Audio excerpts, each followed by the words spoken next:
Hello viewers, నేను doctor Suma, consultant 39 fertility centre Vijayawada. So చాలామంది doubt అడుగుతారండి. ఇప్పుడు ఒకసారి అబార్షన్ అయింది, ఇప్పుడు నెక్స్ట్ మళ్ళీ మేము ఎప్పుడు హస్బెండ్ వైఫ్ కలవచ్చు, లేదా నెక్స్ట్ ఎప్పుడు మనం ప్రెగ్నెన్సీ అనేది ప్లాన్ చేయొచ్చు, లేదా మనకి డెలివరీ అయ్యింది, డెలివరీ తర్వాత ఎన్నాళ్ళుగా హస్బెండ్ వైఫ్ కలవకుండా ఉండాలి అండ్ ప్రెగ్నెన్సీ మళ్ళీ ఎప్పుడు ప్లాన్ చేయాలి, ఇది కామన్గా అడిగే క్వశ్చన్ అనమాట. సో అబార్షన్ అనేది అయినప్పుడు డెఫినెట్లీ చాలా మెంటల్ స్ట్రెస్ అనేది వాళ్ళకు ఉంటుంది అండ్ ఎంతో హోప్స్తో వాళ్ళు ఉన్నప్పుడు బేబీ అనేది అబార్ట్ అయినప్పుడు వాళ్ళకి చాలా ఎమోషనల్గా ఇది చాలా స్ట్రెస్ఫుల్గా అనిపిస్తుంది. సో జనరల్లీ ఒక అబార్షన్ అయిన తర్వాత చాలా బ్లడ్ లాస్ అనేది ఉంటుంది డెఫినెట్గా అండ్ తను రికవర్ అవ్వడానికి కనీసం 3 to 6 months టైం అన్నా పడుతుంది. కాబట్టి 3 to 6 months మినిమం గ్యాప్ తీసుకొని నెక్స్ట్ ప్రెగ్నెన్సీ ప్లాన్ చేసుకోమని చెప్తూ ఉంటాం. సో హస్బెండ్ వైఫ్ ఎప్పుడు కలవచ్చు అనే దానికి వస్తే, యూజువలీ అబార్షన్ అయిన తర్వాత కొంచెం ఇర్రెగ్యులర్ పీరియడ్స్ రావడానికి అవకాశం ఉంటుంది అండ్ ఆ టైంలో కొంచెం ఇన్ఫెక్షన్ ఛాన్సెస్ కూడా కొంచెం ఎక్కువ ఉంటుంది. కాబట్టి అట్లీస్ట్ ఒక 1 month 1.5 month వరకు భార్యాభర్తలు దూరంగా ఉండమని చెప్తూ ఉంటాము. అండ్ 6 weeks తర్వాత నుంచి రెగ్యులర్గా హస్బెండ్ వైఫ్ అయితే కలవచ్చు. కాకపోతే మినిమం 3 to 6 months గ్యాప్ తీసుకున్న తర్వాత నెక్స్ట్ ప్రెగ్నెన్సీ ప్లాన్ చేసుకుంటే బెటర్.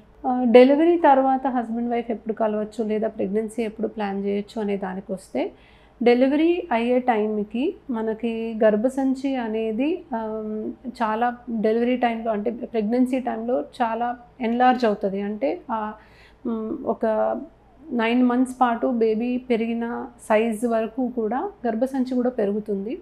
డెలివరీ అయిన తర్వాత ఆ గర్భసంచి సైజ్ అనేది నార్మల్గా రావడానికి కనీసం 6 weeks టైం అనేది పడుతుంది.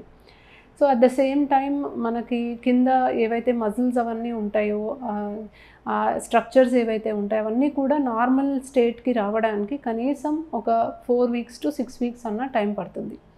అండ్ పోస్ట్ డెలివరీ కూడా ఇర్రెగ్యులర్గా బ్లీడింగ్ అవ్వడము, డిశ్చార్జ్ రావడం అనేది ఆల్మోస్ట్ ఒక 1 month వరకు మనం చూస్తూ ఉంటాం.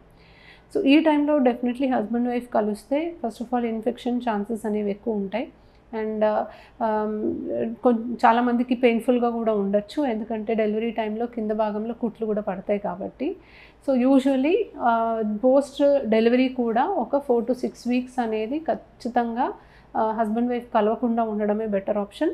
అండ్ 6 weeks దగ్గర నుంచి హస్బెండ్ వైఫ్ రెగ్యులర్గా కలవచ్చు. డెలివరీ అయ్యాక తల్లి పాలు ఇచ్చినంత కాలం కూడా మనకి పీరియడ్ అనేది రాకపోవచ్చు. అలా అని ఎటువంటి కాంట్రసెప్షన్ వాడకుండా హస్బెండ్ వైఫ్ కలవడం అనేది మంచిది కాదు. ఎందుకంటే ఓవ్యులేషన్ ఎప్పుడైనా జరగచ్చు, పీరియడ్స్ అనేది ఎప్పుడైనా స్టార్ట్ అవ్వచ్చు అండ్ ఖచ్చితంగా 6 months వరకు వీళ్ళు తల్లిపాలు ఖచ్చితంగా ఇస్తున్నారు, వీళ్ళకి పీరియడ్ రాదు అని మనం ఖచ్చితంగా అయితే చెప్పలేము.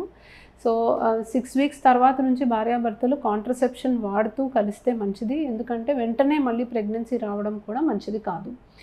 సో గ్యాప్ అనేది ఎంత ఉంచాలి అనే దానికి వస్తే, మినిమం 18 months గ్యాప్ అనేది డెలివరీ అయిన దగ్గర నుంచి మనము వాళ్ళు స్పేసింగ్కి టైం ఇచ్చి 18 months తర్వాతనే ప్రెగ్నెన్సీ ప్లాన్ చేసుకోవడం అనేది చాలా మంచిది. సో ప్రెగ్నెన్సీ అనేది మనము అనుకున్నంత సింపుల్గా ఉండదండి. చాలా ఫిజికల్ స్ట్రెయిన్ ఉంటుంది, చాలా ఎమోషనల్ స్ట్రెయిన్ ఉంటుంది అండ్ తల్లి పూర్తిగా రికవర్ అయ్యి ఇంకొక ప్రెగ్నెన్సీకి ప్లాన్ చేసుకోవడానికి హెల్దీగా ఉండాలి అంటే కనీసం 1.5 year గ్యాప్ ఇవ్వడం అనేది ఉత్తమం. ఎస్పెషలీ ఇంతకుముందు సిజేరియన్ ద్వారా డెలివరీ అయిన వాళ్ళకి ఖచ్చితంగా 18 months గ్యాప్ అనేది మెయింటైన్ చేయాలి. ఎందుకంటే గర్భసంచి పైన ఉన్న కుట్లు పూర్తిగా మానిపోయి ఇంకొక ప్రెగ్నెన్సీకి ఆ గర్భసంచి సిద్ధంగా ఉండడానికి కనీసం 18 months టైం పడుతుంది. సో ఆపరేషన్ అయిన వాళ్ళైతే ఖచ్చితంగా 18 months గ్యాప్ ఇవ్వాలి.